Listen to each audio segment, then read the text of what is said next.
Merci de nous retrouver pour cet épisode d'Au Centre de la Question. Aujourd'hui, nous sommes avec Cédric Châtaignoux. Cédric Châtaignoux, bonjour. Merci d'avoir accepté notre invitation. Alors, vous nous avez proposé de venir nous retrouver ici dans un bar parce que vous êtes entrepreneur et vous allez nous expliquer donc votre parcours très rapidement et nous expliquer pourquoi vous avez choisi ce lieu. Bonjour Aïdé. En tout cas, merci pour cette invitation. C'est un honneur pour moi d'être parmi vous, pour pouvoir partager avec vous mes quelques expériences. Pourquoi je vous ai proposé de nous rencontrer dans un bar? Parce que aux États-Unis, les startups se lancent dans des garages et en France, les premiers projets, les premières rencontres se font dans des bars. Et malheureusement, quand on démarre une activité, on n'a pas forcément les moyens d'avoir des locaux, donc on se réunit dans des bars. Et ce qui est intéressant dans les bars, c'est qu'aussi on peut écouter ce qui s'y passe. Et il y a des gens de diverses cultures qui viennent se mélanger, donc c'est assez intéressant parce que vous pouvez parler d'un projet et votre voisin d'à côté va vous écouter, vous allez pouvoir échanger avec lui et partager ce projet-là. Donc là, nous sommes au Witch et en plus le Witch, pour moi, a un certain symbole parce que c'est une personne que j'apprécie beaucoup et c'est mon QG sur Châteauroux. Quand je redescends venir vous voir, je squatte régulièrement sur ce bar, dans ce bar pour pouvoir y bosser.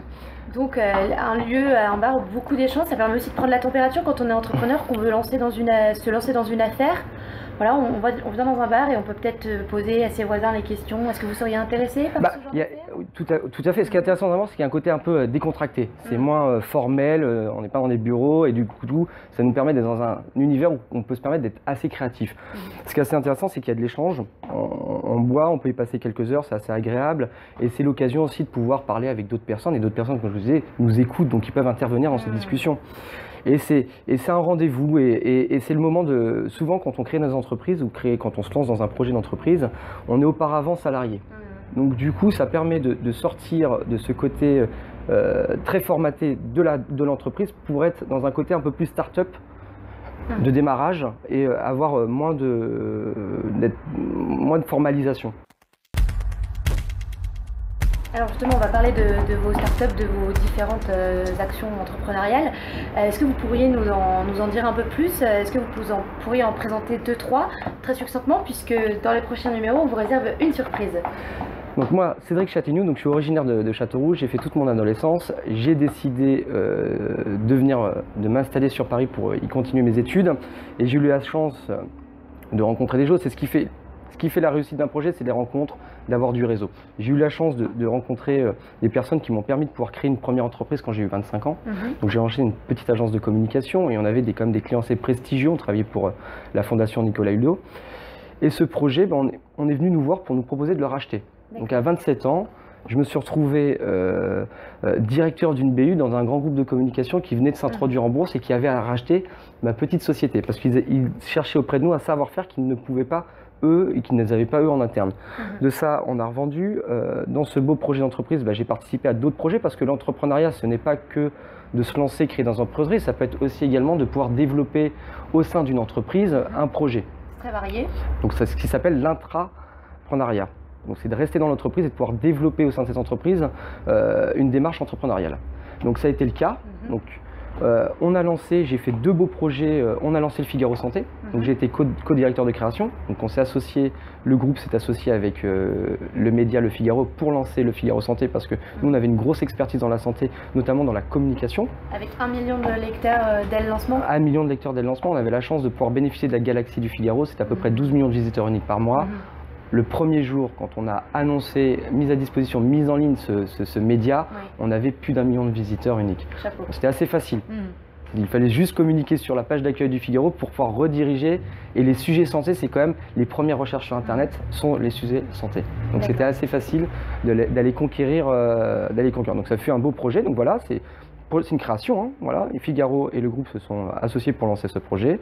On a réuni des équipes, des experts, des talents pour pouvoir en 18 mois, lancer un média santé avec une approche qui était différente des autres. C'est que nous, on n'allait pas que sur l'information, on allait sur l'accompagnement, en développant des services qui permettaient aux gens de mieux appréhender la santé via du conseil personnalisé. Ce qui faisait notre différence, parce que voilà, il y a d'autres médias santé, et c'est toujours la même chose. Quand vous créez une entreprise, vous avez forcément des concurrents. Ou vous avez la chance d'avoir un projet qui est innovant. Quand vous avez des concurrents, les premières questions qu'il faut se poser, c'est comment je vais pouvoir créer la différence pour créer la préférence. Comment je me différencie voilà, de cette entreprise pour pouvoir toucher un même public ou un public différent. De ça, donc une fois qu'on lance un projet, là, pour le coup le contrat c'était nous, on avait pour mission de lancer ce projet et de ne pas rester dans l'entité. Donc on a eu la chance de participer à un énorme appel d'offres européen pour proposer à l'assurance maladie, plus précisément Amélie, un programme de prévention et de coaching sur 3 pathologies qui coûtent énormément cher à la CNAM, à la Caisse nationale d'assurance maladie, qui sont les maladies du dos, la nutrition, donc les maladies du dos, donc ça c'est une vraie problématique, beaucoup d'arrêts de travail, beaucoup de... La nutrition, le fait de mal manger, ça renforce, ça augmente les risques d'avoir d'autres maladies, et les maladies cardiovasculaires. Donc on a gagné cet appel d'offres, c'était un marché public, on avait développé une solution qui était unique sur le marché, ce qui nous a permis de pouvoir gagner cet appel d'offres, c'est qu'on avait développé un moteur algorithmique qui était capable d'analyser vos comportements, vos habitudes, et derrière de vous proposer des parcours adaptés à qui vous êtes pour vous orienter vers ce que vous devez être. À votre physionomie, à vos problèmes de nutrition. Et le troisième domaine? La vraie problématique qu'on a aujourd'hui, c'est qu'on a un problème d'éducation. On est souvent... tout le monde sait qu'il faut bien manger, il faut faire un peu d'activité, mais malheureusement, peu de personnes le font assez régulièrement. Donc c'est de l'éducation, donc c'est de l'accompagnement. C'est comment aujourd'hui on peut informer une personne et l'accompagner. Donc on a lancé ce projet, il nous a fallu 18 mois. Il a été en pilote dans les Yvelines. C'est-à-dire qu'avant de pouvoir nationaliser cette approche à l'ensemble des assurés d'Amélie, on a mis ça en pilote pendant 6 mois aux Yvelines. On a contacté des assurés et on leur a dit voilà, venez vous inscrire sur cette plateforme, et on les a suivis dans le temps. Et on s'est rendu compte qu'effectivement, nos choix étaient confirmés et que le fait de les informer, de les sensibiliser et de les accompagner dans le temps, dans le quotidien, eh ben, il y avait des modifications dans leur comportement. Voilà. Et donc après, ça a été généralisé. Entrepreneur, parce que j'essaye au travers d'idées de projets de les transformer en des créations d'entreprises. Et investisseur, c'est que quand il y a des projets qui m'intéressent, j'y mets du temps ou j'y mets de l'argent pour pouvoir accompagner le développement de ces sociétés. Donc voilà, et aujourd'hui, je vis aux États-Unis. Je suis à peu près actionnaire dans les opérations dans 5 startups. Une qui est dans la santé connectée, parce que j'ai quand même un gros background santé. J'ai quand même travaillé pendant 7 ans dans la santé. Donc, on y reviendra dans les prochains épisodes. Qui est sur le tabac, sur l'arrêt du tabac. Une autre dans l'import-export de véhicules de collection. Étant citoyen américain, résident américain, je dirais, on avait identifié un marché. Tous ceux qui sont fans de bagnole, qui aiment les voitures, adorent les voitures américaines. Donc voilà, on a lancé une activité. J'ai lancé une troisième activité, c'est du consulting. Aujourd'hui, on parle de transformation digitale. Aujourd'hui, on dit aux entreprises, voilà, il y a des nouveaux usages. Aujourd'hui, pour acheter des billets d'avion, on ne va plus en agence, on va sur Internet. On dit aux entreprises que, voilà, que ces nouveaux usages nécessitent de transformer leurs entreprises pour qu'elles puissent être présentes sur ces nouveaux usages, notamment les réseaux sociaux, les applications mobiles, les Internet. Donc j'ai un métier de consultant. Aujourd'hui, j'accompagne le groupe Cloué dans toute sa transformation digitale sur 3 volets. Le système d'information, parce que pour pouvoir faire du digital, on parle avant tout de tunnels avec des messages qui passent sur différents canaux de communication. Donc sur la partie technologique, la brique technologique, sur la relation client, parce que ces outils nous permettent de mieux comprendre et de pouvoir personnaliser l'approche. C'est-à-dire que, voilà, Haïdé, vous avez 25 ans, vous avez des affinités avec le jardinage, je ne vais pas vous envoyer un message qui va vous dire bonjour monsieur, vous avez 50 ans, voilà. Oui, on veut service personnalisé. Service personnalisé. On était sur de la communication mass média, ça envoyait des messages à tout le monde et on voyait comment les gens, aujourd'hui, on peut avoir une relation personnalisée de manière automatisée. D'accord. Et sur la partie e-commerce, parce que voilà, de plus de gens achètent sur Internet, va moins en magasin, et c'est de se dire voilà, comment le e-commerce peut à la fois renforcer la visibilité de points de vente, parce que le groupe Cloué a quand même plus de 20 points de vente. L'idée, c'était pas de fermer les points de vente, bien au contraire, c'est comment le site Internet peut générer du trafic supplémentaire en magasin et être à la fois complémentaire, parce qu'un site Internet, c'est ouvert 24 h sur 24 et accessible dans le monde entier. Une boutique, elle a des contraintes d'horaire, mais la différence, c'est que vous pouvez toucher les objets. Donc ce qui se passe généralement quand vous achetez ce type de produit, vous faites de la recherche sur Internet, voilà, et vous allez concrétiser la vente en magasin. Et on a fait une approche, ils appellent ça Drive to Store. c'est-à-dire d'accompagner du site internet à une concrétisation en vente.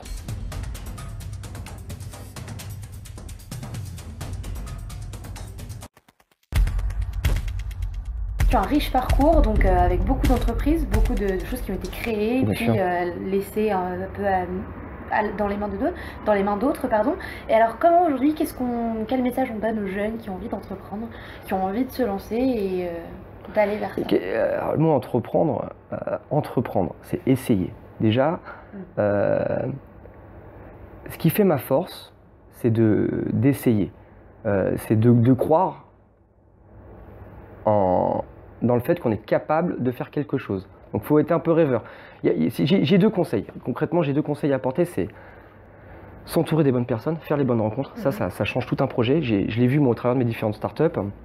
J'ai des startups qui ont plus ou moins réussi et j'ai d'autres startups qui vont réussir parce que voilà, l'équipe, d'une équipe, d'un projet, on a des équipes différentes et on se rend compte que parfois, sur un plan de table, autour d'une table en train de boire un verre, il y a effectivement des affinités, mais dans la réalité, on s'aperçoit que voilà, ça ne matche pas forcément.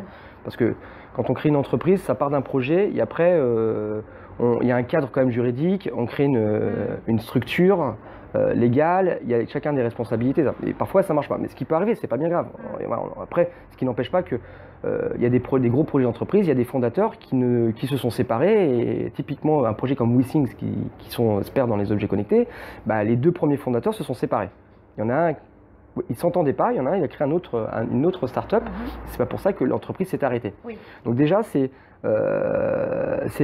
avoir une transparence et avoir une complémentarité lorsqu'on décide. Moi, j'ai toujours créé des entreprises avec plusieurs associés, rarement seul, parce que j'ai pas la prétention et mes métiers sont tellement complexes que je peux malheureusement pas tout faire tout seul. Donc il y a des projets où je suis impliqué différemment. C'est pour ça que je peux me permettre aujourd'hui d'être dans différentes startups. Il y a des projets, j'ai purement un rôle stratégique.